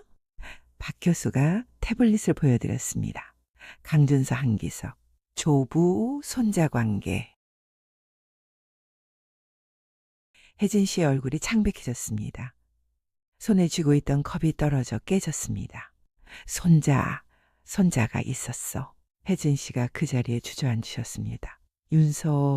우리 윤서 살아있었어. 어머님, 저예요. 기억 돌아왔어요. 20년 만에. 혜진 씨가 저를 끌어안으셨습니다. 윤서야, 우리 윤서 살아있었어. 두 사람이 바닥에서 껴안고 울었습니다. 그때 아수술실 문이 열렸습니다. 준서가 나왔습니다. 무슨 일인지 몰라 당황한 표정이었습니다. 왜 그러세요? 저는 준서를 올려다봤습니다. 눈물 범벅이 된 얼굴로. 윤서는 긴 울음 끝에 겨우 숨을 고르고 있었다. 눈은 붉게 부어 있었고 목소리는 이미 다 젖어 있었다. 그녀는 준서를 바라봤다. 준서야, 너 내가 낳았어. 말이 새어나왔다. 진짜로 내 뱃속에서 낳았어. 준서는 움직이지 못했다. 그녀의 말이 공기 속에서 천천히 번졌다. DNA 결과가 나왔어. 너 한도윤 오빠의 아들이야. 강기석 사장님, 그분은 네 할아버지야. 윤서는 손으로 얼굴을 가리며 떨었다. 사고가 나던 그때 내가 너를 가진 지 2달째였어. 아무도 몰랐어. 나도 잊고 있었어. 그녀의 몸이 무너졌다. 준서가 다가와 그녀를 붙잡았다. 엄마. 윤서의 어깨가 흔들렸다. 그녀는 울음을 삼키며 고개를 끄덕였다. 그때 혜진이 다가와 두 사람을 안았다. 손자야, 우리 도윤이 아들. 그녀의 손끝이 떨렸다. 세상이 이렇게 돌았구나. 복도는 고요했다. 기계음만이 멀리서 희미하게 들려왔다. 모든 진실이 이제야 제자리를 잡고 있었다. 복도가 눈물바다가 되었습니다. 간호사들이 멀리서 눈물을 닦았습니다. 의사들도 울고 있었습니다. 20년 만에 재회였습니다. 피로 증명된 가족이었습니다. DNA로 확인된 인연이었습니다. 그리고 이제야 밝혀진 진실이었습니다. 한기석은 며느리만 찾은 것이 아니었습니다. 본인도 몰랐던 손자까지 찾아낸 것입니다. 2개의 수술실, 같은 시각 미수술실. 아름이가 마취된 채 누워 있었습니다. 작은 몸이었습니다. 4살, 체중 15kg. 간 도착했습니다. 문이 열리고 간호사가 얼음통을 들고 들어왔습니다. 집도이가 통에서 간을 꺼냈습니다. 완벽한 상태입니다. 이식 시작하겠습니다. 아름이의 복부도 이미 열려 있었습니다. 병든 간은 이미 제거된 상태였습니다. 의사가 조심스럽게 새 간을 아름이의 복강에 넣었습니다. 위치를 잡았습니다. 제자리를 찾았습니다. 혈관문합 시작합니다. 간동맥, 간문맥, 간정맥, 단관을 하나씩 연결했습니다.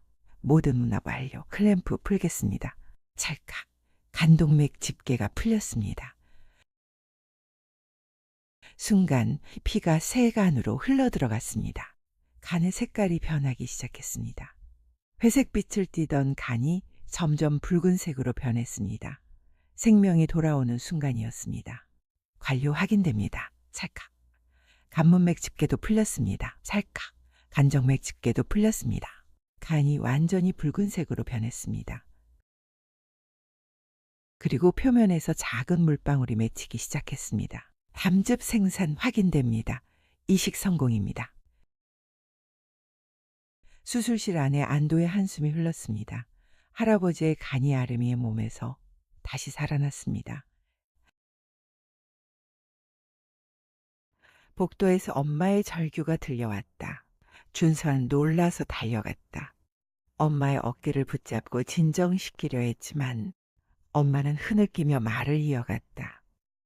그 말을 듣는 순간 준서는 다리에 힘이 풀렸다. 믿을 수 없었다. 충격에 정신이 혼미할 정도였다. 하지만 지금은 할아버지 곁에 있어야 했다. 준서는 이를 악물고 다시 수술실로 들어갔다. 할아버지는 여전히 수술대 위에 누워 계셨다. 그 모습을 바라보자 눈물이 하염없이 흘러내렸다. 충격은 여전했지만 준서는 마음을 다잡았다.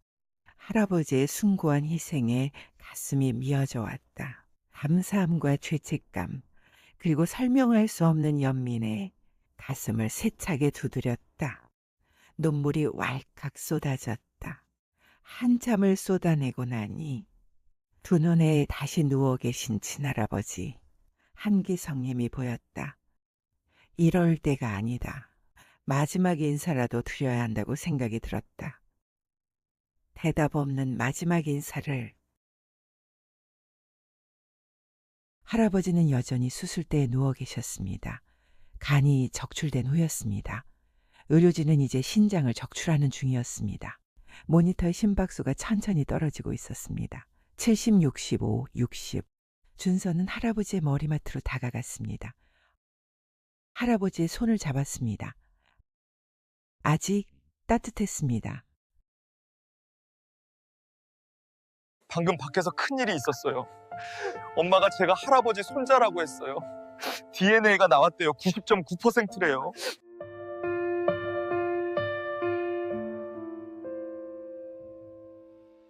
전 몰랐어요. 20년 동안 할아버지가 저를 찾고 계셨다는 것. 미안해요. 뵙지 못해서.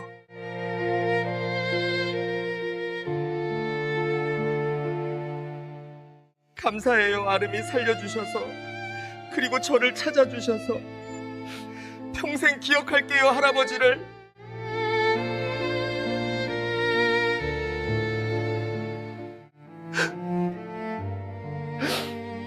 사랑해요, 할아버지.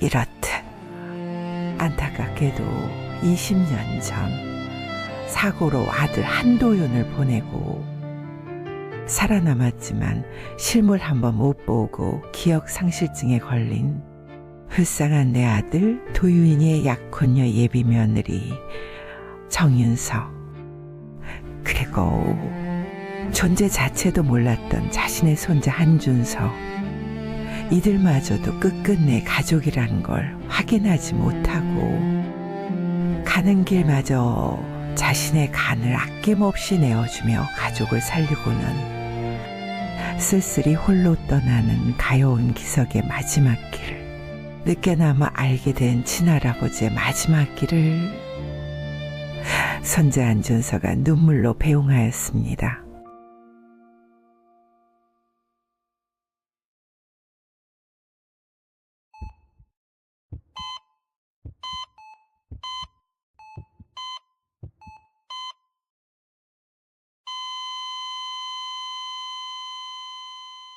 긴 소리가 울렸습니다.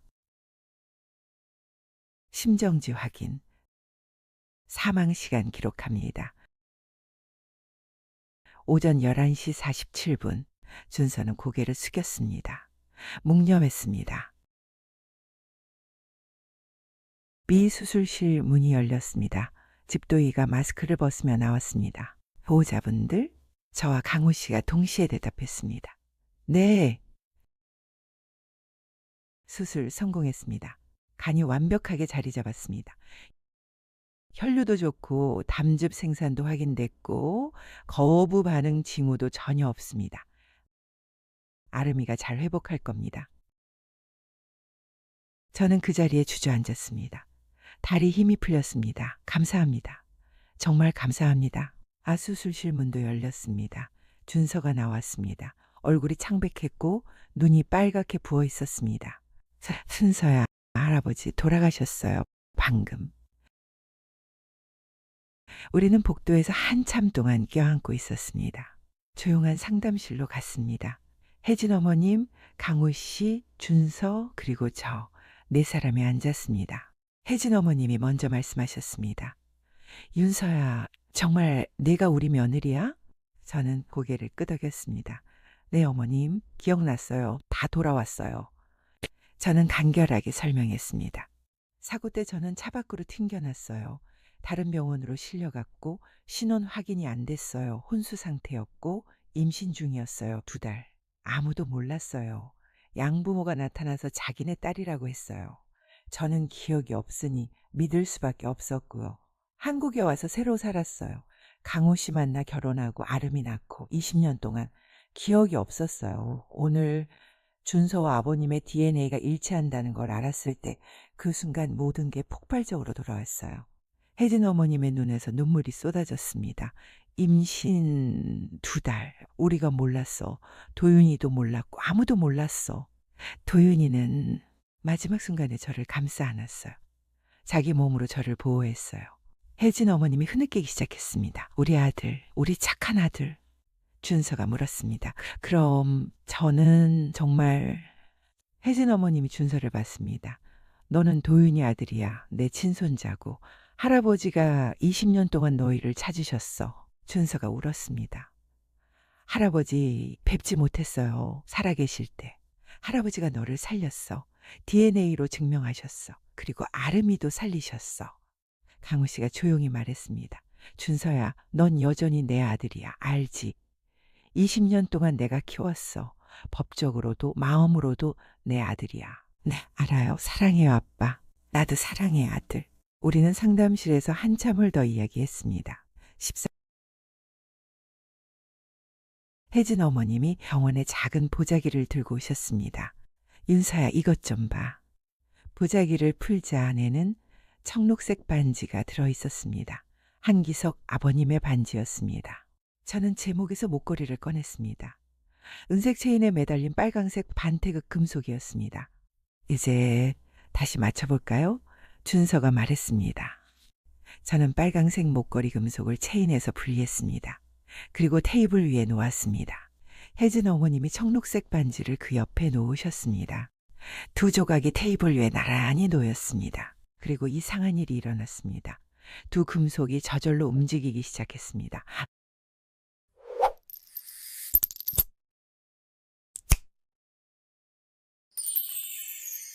자성 때문이었습니다. 20년 동안 잠들어 있던 자성이 깨어나는 것 같았습니다. 가까워졌습니다. 더 가까워졌습니다. 자석처럼 서로를 향해 끌려갔습니다. 그리고 마침내 딸깍 맑고 선명한 금속 소리가 울렸습니다. 2 조각이 완벽하게 맞물렸습니다. 안쪽 곡선의 홈과 돌기가 정확히 맞아떨어졌습니다. 청록색과 빨강색이 하나가 되었습니다. 완전한 청홍의 태극 문양이 되었습니다. 완전한 원이 되었습니다. 우리는 숨을 죽이고 그것을 바라보았습니다. 이게 준서가 속삭였습니다. 아버지가 만드신 거예요? 응, 제가 대답했습니다. 25년 전에 파사데나 공방에서 사흘밤을 꼬박 세워서 우리 둘이 합쳐져야 완전해진다고 하셨어. 이 2 조각처럼. 완성된 태극을 손에 올려놓았습니다. 따뜻했습니다. 체온처럼 따뜻했습니다. 이게 저를 찾아냈어요. 20년 만에. 할아버지가 이 반지를 끼고 계셨고 제가 이 목걸이를 차고 있었고 심폐소생술할 때 처음 만났어요. 반지와 목걸이가. 그때 목걸이가 뜨거워졌어요. 그리고 어제 DNA가 나왔을 때 모든 기억이 돌아왔어요. 딸깍하는 소리 하나로. 모든 게 시작됐어요. 혜진 어머님이 완성된 태극을 쓰다듬으셨습니다. 도윤이가 윤서를 찾아낸 거야. 죽어서도 사랑으로. 우리는 한참 동안 태극을 바라보았습니다. 20년을 기다렸던 증거, 사랑의 증표, 가족의 인연, 14장, 장례식과 회복. 한기석 아버님의 장례식은 사흘장으로 치러졌습니다. 병원 장례식장에 빈소가 차려졌습니다. 상주는 혜진 어머님이셨습니다. 하지만 혼자가 아니었습니다. 상주 옆에는 제가 섰습니다. 며느리로서 말입니다. 그리고 준서도 함께 섰습니다. 손자로서 말입니다. 조문객들이 오셨습니다. 병원 직원들, 할매 손맛 단골 손님들, 봉사활동 동료들, 이식 코디네이터가 오셨습니다. 한기성님 덕분에 4명이 새 생명을 얻었습니다. 간은 아름이에게, 양쪽 신장은 투석 환자 2분에게, 각막은 시각장애인 1분에게 갔습니다. 한기성님은 영웅이십니다. 신장을 이식받은 환자가 직접 오셨습니다. 한기성님 덕분에 새로 태어났습니다. 평생 은혜 잊지 않겠습니다. 이튿날 밤 빈소가 조용해졌을 때 우리는 영정사진 앞에 앉았습니다. 혜진 어머님이 말씀하셨습니다. 여보, 들려요? 윤서가 돌아왔어요. 손자도 왔어요. 준서, 도윤이 아들, 20살 의대생, 착하고 똑똑하게 자랐어요. 저도 말했습니다. 아버님, 저예요, 윤서예요. 늦어서 죄송해요. 도윤 오빠를 정말 사랑했어요. 사고 때 오빠가 저를 지켰어요. 자기 목숨을 바쳐서. 그래서 제가 살았어요. 그래서 준서도 태어날 수 있었어요. 준서가 저랬습니다. 할아버지, 저 준서예요. 못 뵙고 가셔서. 정말 죄송해요. 할아버지가 저를 찾으셨어요. 20년 동안. 포기하지 않으셨어요. 감사합니다, 할아버지. 평생 기억하겠습니다. 그때 테이블 위에 놓인 완성된 태극이 희미하게 빛나기 시작했습니다. 청록색 부분에서 은은한 빛이 났고 빨강색 부분에서도 은은한 빛이 났습니다. 준서가 놀랐습니다. 빛은 5분 정도 지속되다가 천천히 사라졌습니다. 하지만 우리 마음속에는 따뜻함이 남았습니다. 아버님과 도윤 오빠 인사하시는 거예요. 안녕이라고, 잘 지내라고. 장례식이 끝나고 일주일 후 아름이가 소아 중환자실에서 일반 병동으로 옮겼습니다. 상태가 많이 좋아졌습니다. 아름아, 기분 어때? 좋아요, 엄마. 이제 안 아파요. 준서가 말했습니다. 아름아, 오빠가 이제 진짜 오빠가 됐어. 같은 엄마에게서 태어난. 와, 그럼 우리 진짜 가족이네요. 혜진 어머님이 병실에 들어오셨습니다. 우리 막내 손녀 어때? 할머니, 저 이제 건강해요. 할아버지가 준 간이 잘 일하고 있나 봐. 잘 자라라, 아가. 할아버지가 하늘에서 지켜보고 계실 거야. 15장 무덤 앞에서. 2주일 후 우리는 경기도의 공원묘지를 찾았습니다. 한기석 아버님의 묘지였습니다. 그리고 바로 옆에는 한도윤의 묘지가 있었습니다. 이제 아버지와 아들이 나란히 누워 계셨습니다. 우리는 묘지 앞에 무릎을 꿇었습니다. 저, 준서, 강우 씨, 혜진 어머님, 그리고 완전히 회복한 아름이까지. 아버님, 도윤아, 가족들 다 데리고 왔어요. 윤서, 준서, 아름이, 그리고 사위까지 절을 했습니다. 그리고 제가 도윤 오빠 묘지 앞으로 갔습니다. 오빠, 저 윤서예요. 기억나요? 20년 만이에요. 정말 오래 걸렸죠? 미안해요. 기억을 잃고 살았어요. 오빠도 우리 사랑도 다 잊고 살았어요. 근데 이제 다 기억났어요. 오빠가 만든 반지와 목걸이 기억나요? 그게 저를 찾아냈어요. 준서를 불렀습니다. 준서야, 이리 와봐. 준서가 다가왔습니다.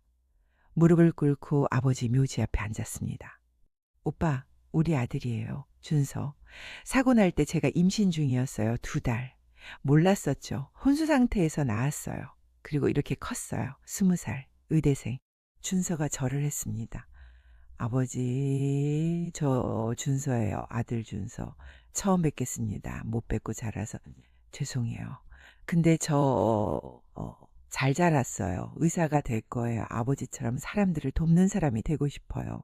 저는 준서를 안았습니다. 무덤 앞에서 모자가 껴안고 울었습니다. 오빠, 고마워요. 저를 지켜줘서.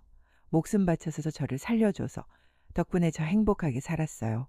준서도 잘 키우고 아름이도 낳고. 사랑해요, 오빠. 지금도 앞으로도 영원히. 아름이도 다가왔습니다. 할아버지들 안녕하세요. 저 아름이에요. 감사해요. 저 살려주셔서. 준서가 가방에서 뭔가를 꺼냈습니다. 첼로 음악이 흘러나왔습니다. 요요마가 연주하는 바흐의 무반주 첼로 모음곡 한번. 프렐류드. 할머니한테 들었어요. 아버지가 제일 좋아하셨던 음악이라고.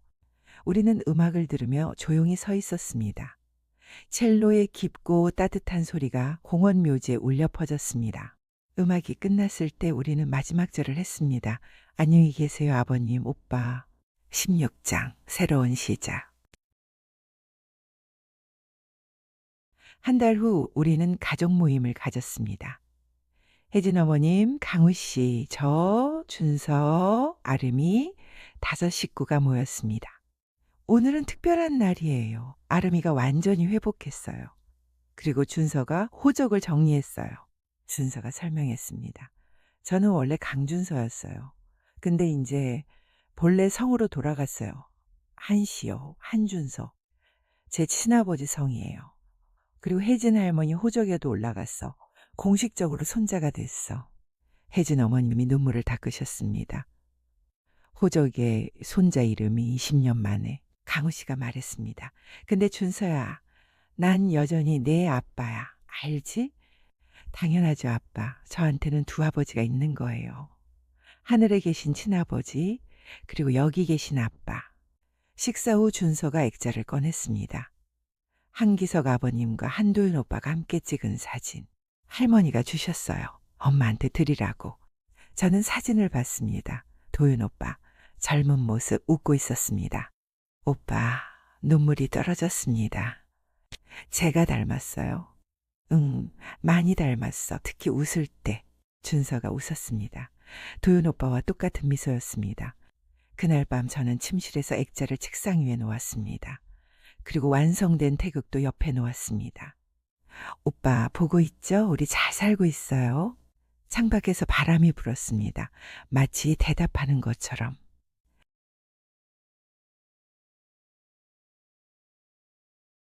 에필로그 -5년 후 2030년 봄 서울의 어느 대학병원 응급실.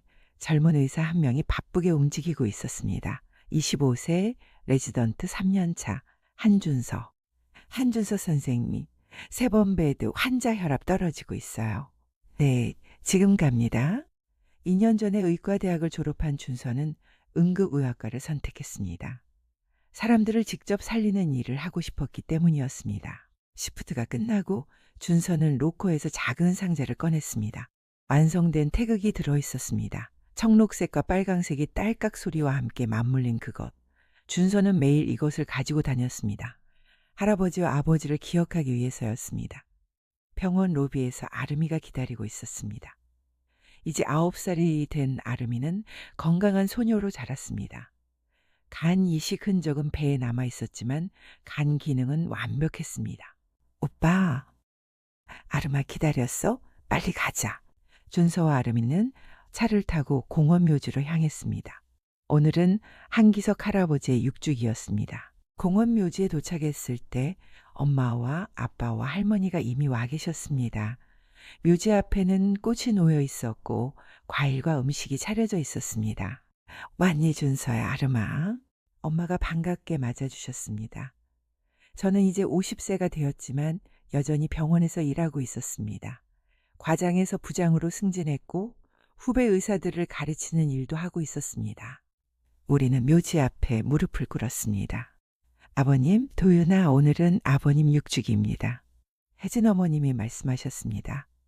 가족들 다 모였어요. 준서는 훌륭한 의사가 됐고 아름이는 건강하게 자라고 있어요. 절을 했습니다. 준서가 액자를 꺼냈습니다. 레지던트 수료증. 응급의학과 레지던트 과정 수료. 한준서. 할아버지, 제가 3년 과정 다 마쳤어요. 이제 1년만 더 하면 전문의가 돼요. 할아버지가 바라셨던 것처럼 사람 살리는 의사가 되고 있어요. 아름이도 그림을 꺼냈습니다. 크레파스로 그린 그림.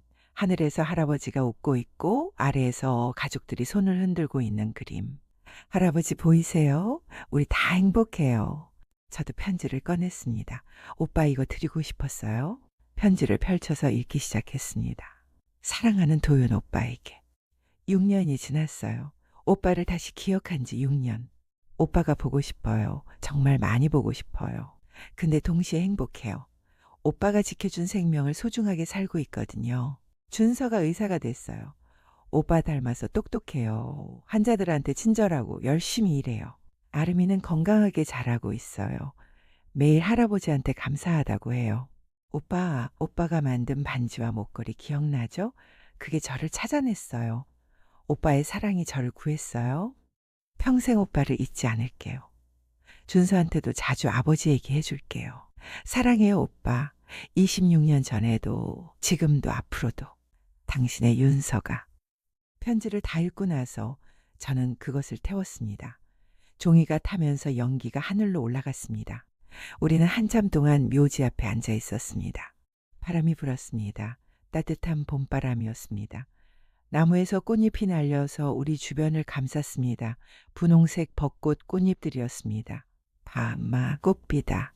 할아버지가 보내주시는 거야. 준서가 하늘을 올려다봤습니다. 할아버지, 아버지 감사합니다. 저희 잘 살고 있어요. 행복해요. 우리는 일어서서 마지막 절을 했습니다. 그리고 천천히 묘지를 떠났습니다. 차를 타고 집으로 가는 길에 준서가 백미러로 저를 봤습니다. 엄마, 응? 행복해요? 응, 행복해. 그럼 됐어요. 강호 씨가 운전하면서 제 손을 잡았습니다. 뒷좌석에선 아름이가 노래를 부르고 있었습니다. 햇살이 차창으로 들어왔습니다. 따뜻했습니다. 완벽하게 평화로운 순간이었습니다. 저는 목에 걸린 목걸이를 만졌습니다. 이제는 다시 완성된 태극으로 만들어서 목걸이로 개조한 것이었습니다. 청록색과 빨강색이 딸깍 소리와 함께 영원히 맞물린 채로 있었습니다. 오빠 보고 있죠? 우리 잘 살고 있어요. 작은 목소리로 속삭였습니다. 바람이 불었습니다. 마치 대답하는 것처럼. 끝마이너스 딸깍. 그리고 영원. 20년을 헤맨 끝에 다시 만난 가족. 청록색 반지와 빨강색 목걸이가 딸깍 소리와 함께 맞물리며 찾아낸 진실. DNA로 증명된 인연. 기억을 잃었지만 사랑은 잊지 않았던 여자. 평생을 기다리며 포기하지 않았던 아버지. 자신의 목숨을 바쳐 사랑을 지킨 남자. 그리고 그 모든 사랑이 만들어낸 가족. 때로는 가족이란 혈연으로 이어진 것이 아니라 사랑으로 이어진 것입니다. 때로는 기적이란 하늘에서 떨어지는 것이 아니라 포기하지 않는 마음에서 피어나는 것입니다. 때로는 행복이란 완벽함이 아니라 불완전함을 받아들이는 것입니다. 청록색과 빨강색, 두 조각은 혼자서는 불완전했습니다. 하지만 함께하면 완전한 하나가 되었습니다. 딸깍, 그 작은 소리 하나가 모든 것을 바꾸었습니다. 20년의 기다림을 끝냈고 잃어버린 기억을 되찾았고 흩어진 가족을 다시 모았습니다. 그리고 증명했습니다. 진정한 사랑은 시간도 기억도 죽음도 이길 수 있다는 것을. 한기석은 20년 동안 며느리를 찾았습니다. 하지만 찾은 것은 며느리만이 아니었습니다. 본인도 몰랐던 손자까지 찾아낸 것입니다. 사고 당시 임신 2달, 아무도 몰랐던 새 생명. 그 생명이 자라서 의사가 되었고 할아버지의 DNA와 99.9% 일치하며 20년 만에 가족을 하나로 묶었습니다. 딸깍 반지와 목걸이가 맞물리는 소리. 그것이 모든 것의 시작이었고 모든 것의 증거였습니다. 여러분, 여기까지 재미있게 보셨나요? 재미있게 보셨다면 구독과 좋아요 그리고 알림 설정 부탁드리고요. 댓글로 어떤 점이 좋았다, 어떤 부분이 아쉬웠다 의견을 남겨주시고요. 앞으로 더욱더 재미있고 감동스러운 시니어들의 이야기를 지속적으로 올릴 예정이니 많은 관심과 사랑 부탁드려요. 주변에 추천도 많이 좀 해주시고요. 하루가 다르게 겨울 접어드는 요즘인데요. 특히나 건강 잘 챙기시고요. 저는 다음 이야기에서 또 만나 뵙겠습니다. 이어지는 곡은 태극반지 이야기의 테마곡입니다. 사랑합니다.